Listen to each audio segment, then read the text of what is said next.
All right, Shalom. First and foremost, I'm going to give all praises, honor, and glory to Yahweh, Bahashem, Yahweh Shai, Bahashem, Rokakadash, double honors to the apostles and elders at Great Millstone, and peace and blessings to the brothers out there doing this work in sincerity and truth throughout the four corners of the earth. I just want to go into this article a little bit. It's about a week old, but it's still fresh. And it says diesel is far from the only shortage U.S. is facing. Because right now they're talking about diesel shortages. It's not going to be any diesel fuel. And because it ain't going to be any diesel fuel, that means that a lot of products is not going to be getting shipped around the USA the way they're supposed to be, so to speak. You know what I mean? So, diesel shortage. And then you got food shortages that they're talking about, water shortages, all kind of shortages because, we all know that this is by design, so they can make basically the U.S. suffer so that we'll bow down to this new system that they're trying to implement, which is the NWO. But, with that being said, I'm going to go ahead and read a little bit on this article, and I'm going to go ahead and bring some scriptures out that line up with it, you know what I mean? So, it says, Americans experience the impact of labor and product shortages in earnest during the C-19 pandemic. More than 2 years later, shortages continue to arise and impact Americans. And it says, earlier this month, Americans learned that there was less than a month of diesel supply left in storage, less than a month. And it says, and this was from a week ago, so it's even less than that, but it says it is the lowest storage supply since 2008 and has led to skyrocketing prices as U.S. refineries struggle to keep up with demand. And it says, but it doesn't stop there. Dozens of other sectors are struggling to meet demand, and the U.S. has experienced shortages ranging from employee to medications to parts needed for U.S. defense contractors' weapons. And it say medications too, man. So a lot of you people, especially you women, man, because it's mostly women. A lot of women are on antidepressants, A lot of these women are on some kind of meds, man. Like my mama, she's on all different types of medication, all different types of depression medication and things like that. But once they start putting a stop to the medications, to these prescriptions and things like that, man, a lot of people gonna go crazy, especially women, because it's mostly women that's on these medications. I don't really see men taking antidepressants and shit like that, every day or every week. You know what I'm saying? Like clockwork. But you women, y'all constantly always taking medications. But you do have niggas out here that pop perks, hydros, and things like that. And that's their daily habit. But once they don't have these things no more, man, they gonna be basically pulling their hair out and going crazy out here. Because then they gonna be basically they gonna have to face reality at that point, man. You know what I'm saying? And they gonna have to deal with what's in front of them, So and a lot of these women, they don't want to deal with that. A lot of these women, they got multiple kids by different men, and basically popping those pills make it easier to deal with life. It makes it easier to deal with reality, you know what I'm saying? But once that's taken away, then a lot of these people, these niggas out here popping perks and these women that's on all these antidepressants, they're going to be forced to deal with reality, man. And you know what I'm saying? And they going to, those pills going to get taken away, man. Hey, it's going to be bad for them. Because they're gonna be so used to relying on those on that medication, But once it's taken away, you know what I'm saying, the harsh reality, the harshness of reality is gonna set in for these people. So it's gonna drive them even more crazy, And that's only the beginning of it, man. Because once that happened, then they gotta deal with the shortages of the food and of the diesel and all other things that come with this place being taken down, by our Father, the Most High.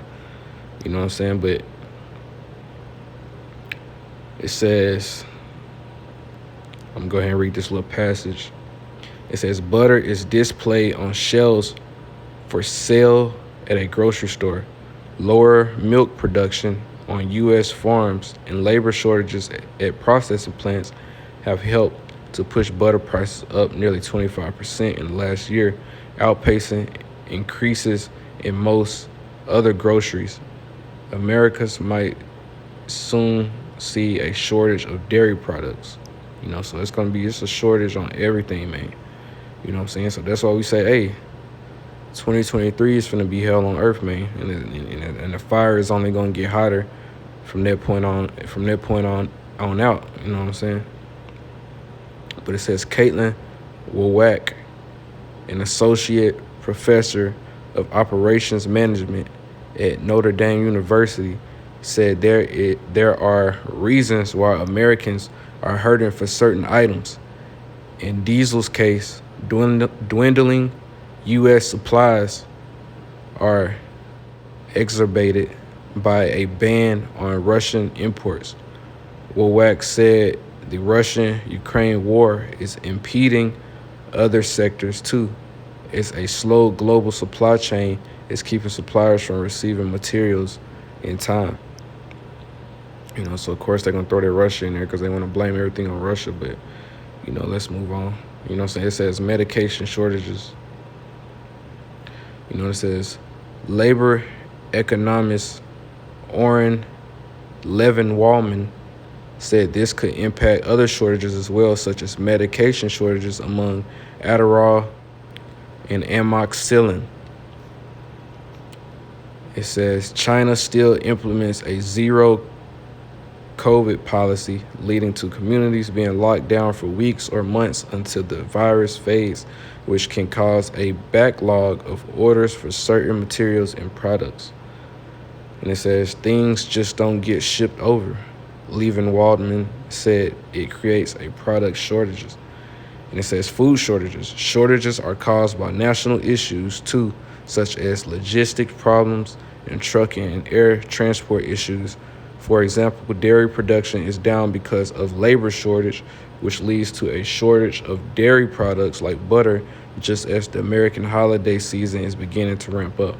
Wowack said if products that have a short shelf life, like butter, are caught in transportation delays, suppliers might have to toss out the items when they do arrive because of the expiration date.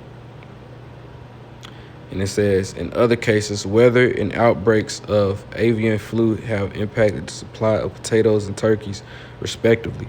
Severe drought conditions also have decreased the supply of rice, winter wheat, tomatoes, and olive oil, according to a recent report by Money Talks News.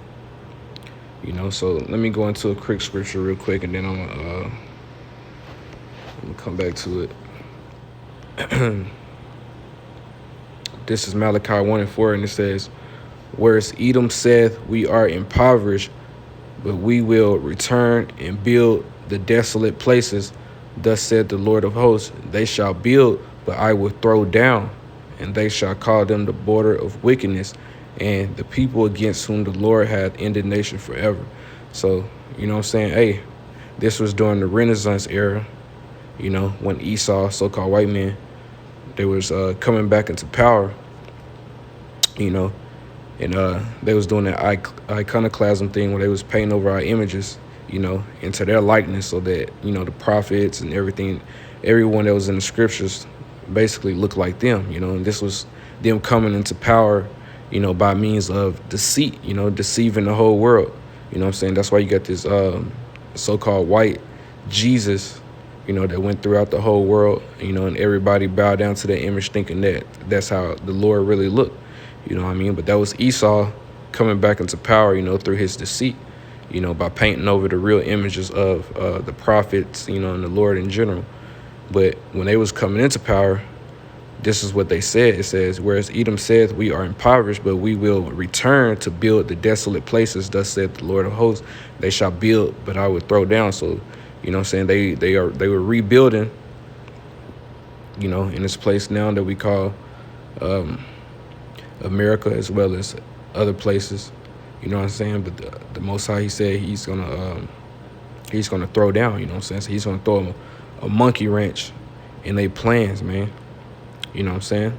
So that's why you see all these things going on, because they were only supposed to rule, you know, for another little season, and then Jacob was supposed to rule after that. So they wasn't going to get a long rulership, you know what I'm saying? They was only supposed to rule for a little season, and that's that little season that we're in right now. So this is why you see them trying to build and build and build, but a lot of things are happening around the world, you know, so that's causing problems to where that's why now they got this thing called Build Back Better. So now they're trying to just do away with the whole system and bring in a new system, you know, but the Most High is still going to destroy this new system, you know what I mean? So because we are at the end of these people rulership, man, you know what I'm saying? And our rulership is coming up, you know. So let me go ahead and jump back into this article. I'm gonna finish it out. I'm gonna bring out one more scripture, and it says labor shortages. It says along with product shortages, certain industries have struggled to staff employees after the pandemic. Along with creating a crunch in those positions, workforce shortages can contribute to shortages in other areas. And it's funny because there was a video that some brother posted, you know, and there was a worker at Dollar General. And he was, I think he was a manager, matter of fact. I think he was a manager. And he was complaining about how nobody wants to work anymore, and nobody wants to work for Dollar General anymore. So he had his camera, and he was going around and showing how they couldn't keep people because of all the work that they had to do, man. You know what I'm saying? So that's that. And what I seen in that video, man, I see why the people, they can't keep workers. I see why them people was quitting, man, because, hey, they don't get paid enough to be doing that shit, man. You know what I'm saying? These people, they ain't trying to deal with that no more. You know? And he had aisles of boxes and boxes and boxes of shit that needed to be stocked within a few hours. And then after the boxes, on the side of the aisle, you had little carts, metal carts filled with all kind of supplies that needed to be stocked after the boxes, you know? And they expect employees to do that. So basically, man, this manager, he was on there complaining and basically pulling his damn hair out, man, because hey, they couldn't find workers that wanted to stay and do that slave labor type shit, even though we all in slavery right now. But you know what I'm saying, that's just, man, that's ain't nobody trying to do that, man, especially for the pay that I'm pretty sure Dollar General offered, man. It's not worth all the work that they had set up for those people, man. So I see why they quit, you know what I'm saying? But it says getting people back in the workforce and having them go back to full-time positions is really hard. Exactly. You know, because a lot of people see what's going on, man. They see that, you know, the work that these companies want them to do ain't really worth the pay, you know. And it says we have seen labor shortages across the board in a number of industries. Wowak told Newsweek, when you're low on labor, sometimes production capacity decreases because you don't have enough people in all of the stations. And it says so that can contribute to a supply shortage. You know what I'm saying? And it says the most affected job sectors are those requiring employees to be present in person, such as police officers, teachers, manufacturers, and bus drivers. Labor economist Orrin Levenwald said as employees transition to remote work during the C-19 pandemic, they might hesitate against returning to the office for jobs that require them to be physically present. The increased ability to work remotely is driving a labor shortage in other sectors. So people working from home, you know, working on the computer and doing things like that is causing a shortage in these actual brick and mortar stores that you got to physically go to and work. You know, it's called a lot of people, they during the C-19 thing, they had to find a different way to work, man, because a lot of these places wanted them to stick some shit in their arm, and they didn't want to do it, so they found other means to make an income, which was by working from home. You know, these computer jobs. You know what I mean? And it says those people who discovered they enjoy working remotely, they don't want to go back to an office situation if they can avoid it. You know.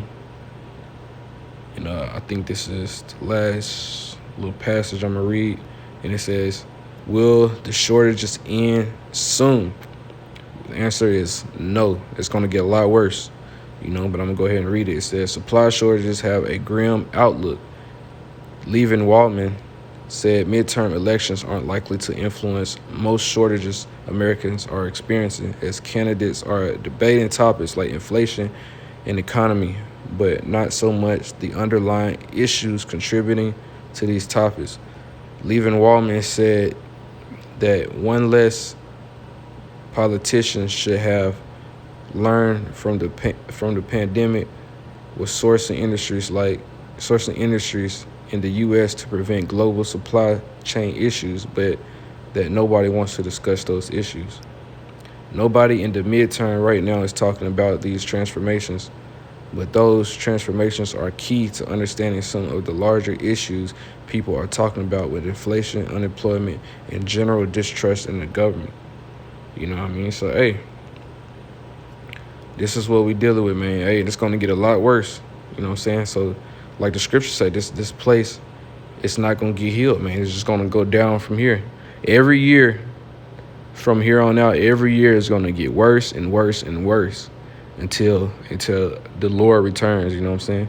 The World War III is going to keep building up. More tension down there in the so-called Middle East is going to keep building up. You know what I mean? More riots, more protests. More talks of food shortages. More diesel shortages. More everything is going downhill, man. So there's no healing this place. You know what I'm saying? It's just going to continue to get a lot worse. And these elections that's coming up and things like that is going to even make things a lot worse. It's going to bring in more riots and protests because, everybody in this in the U.S. is against each other, man. And the scriptures say a kingdom that's divided against itself cannot stand. You know what I'm saying? The scriptures talk about Egyptians against Egyptians. So, you know what I'm saying? These heathens are against each other, man, because they can't agree on anything. You know what I mean? So every year from on out, man, it's just going to get a lot worse. You know what I'm saying? So, hey, with that being said, man, I'm going to go ahead and get all praises, honor, and glory to Yahweh, Ba'ashem, Yahweh Shai, Ba'ashem, Rakakadash, and double honors to the apostles and elders at Great Millstone. You know what I'm saying? And peace and blessings to you brothers that's out here spreading this gospel throughout the four corners of the earth in sincerity and truth, man. So, hey, shalom.